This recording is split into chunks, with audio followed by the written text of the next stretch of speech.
Subscribe to our YouTube channel and press the bell icon to get the latest updates.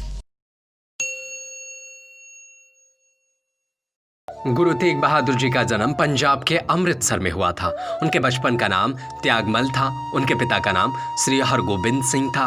वे बाल अवस्था में ही संत स्वरूप, गहन विचारवान, उदार चित, बहादुर और निर्भीक स्वभाव के थे। श्री गुरु तेग बहादुर जी सिखों के 90 गुरु हैं, जिन्होंने धर्म और मानवता की रक्षा करते हुए हंसते हंसते अपने प्राणों की कुर्बानी दी। तेग बहादुर जी की शिक्षा दीक्षा मीरी पीरी के मालिक गुरु पिता गुरु हरगोबिंद साहिब की छत्र छाया में हुई। इसी समय उन्होंने गुरुबाणी, धर्म ग्रंथों के साथ साथ शस्त्रों और घुड़सवारी आदि की शिक्षा प्राप्त की। सिखों के 8वें गुरु श्री हरिकृष्ण राय जी के अकाल मृत्यु हो जाने की वजह से गुरु तेग बहादुर जी को गुरु बनाया गया था। मात्र 14 वर्ष की आयु में अपने पिता के साथ मुगलों के हमले के खिलाफ युद्ध में अपने वीरता का परिचय दिया। इस वीरता से प्रभावित होकर उनके पिता ने उनका नाम तेग बहादुर यानी तलवार का धनी रख दिया। एक समय की बात है, औरंगजेब के दरबार में एक विद्वान पंडित आकर गीता का श्लोक पढ़ता और उसका अर्थ सुनाता, पर वो पंडित गीता में कुछ श्लोक छोड़ दिया करता था। एक दिन पंडित बीमार हो गया और औरंगजेब को गीता सुनाने के लिए उसने अपने बेटे को भेज दिया, किंतु उसने उस श्लोक के बारे में बताना भूल गया जिसका अर्थ वहाँ नहीं करना था। उसके बेटे ने जाकर औरंगजेब को पूरी गीता का अर्थ सुना दिया, जिससे औरंगजेब को ये स्पष्ट हो गया कि हर धर्म अपने आप में एक महान धर्म है, पर औरंगजेब खुद के धर्म के अलावा किसी और धर्म की प्रशंसा नहीं सुन सकता था। उसके सलाहकारों ने उसे सलाह दी कि वो सबको इस्लाम धारण करवा दे। औरंगजेब को यह बात समझ में आ गई और उसने सबको इस्लाम धर्म अपनाने का आदेश दिया और कुछ लोगों को यह कार्य सौंप दिया। उसने कहा कि सबसे यह कह दिया जाए कि इस्लाम धर्म कबूल करो या मौत को गले लगाओ। जब इस तरह की ज़बरदस्ती शुरू हो गई तो अन्य धर्म के लोगों को जीना मुश्किल हो गया। इस जुल्म के शिकार कश्मीर के पंडित गुरु तेग बहादुर के पास आए।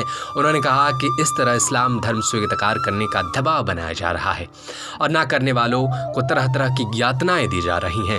हमारी बहू बेटियों की इज्जत को खतरा है। जहाँ से हम पानी भरते हैं वहाँ हड्डियाँ फेंकी जाती हैं। हम बुरी तरह मारे जा रहे हैं। कृपया आप हमारे धर्म को बचाइए।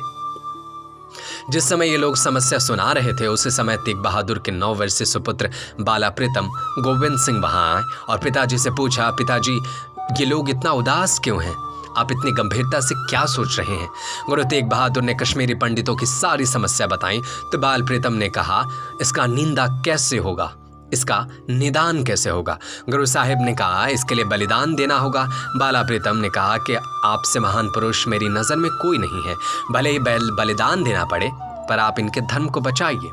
ये बात सुनकर वहाँ उपस्थित लोगों ने पूछा, अगर आपके पिताजी बलिदान दे देंगे तो आप यतीम हो जाएंगे और आपकी माँ विधवा हो जाएंगे। बालक ने कहा कि अगर मेरे अकेले के यतीम होने से लाखों लोग यतीम होने से बच सकते हैं और अकेले मेरी माँ का विधवा होने से लाखों की माँ विधवा होने से बच सकती हैं तो मुझे ये स्वीकार है।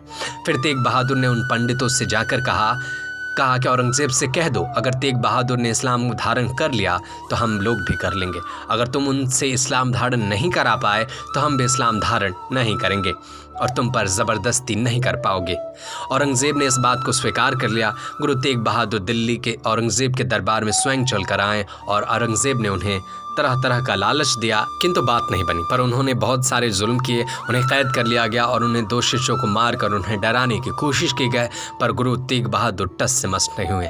उन्होंने औरंगजेब को समझाई दी कि अगर तुम ज़बरदस्ती लोगों को इस्लाम धारण कराने के लिए मजबूर कर रहे हो तो जान लो तुम खुद भी सच्चे मुसलमान नहीं, क्योंकि तुम्हारा धर्म यह शिक्षा नहीं देता कि किसी को पर जुल्म किया जाए।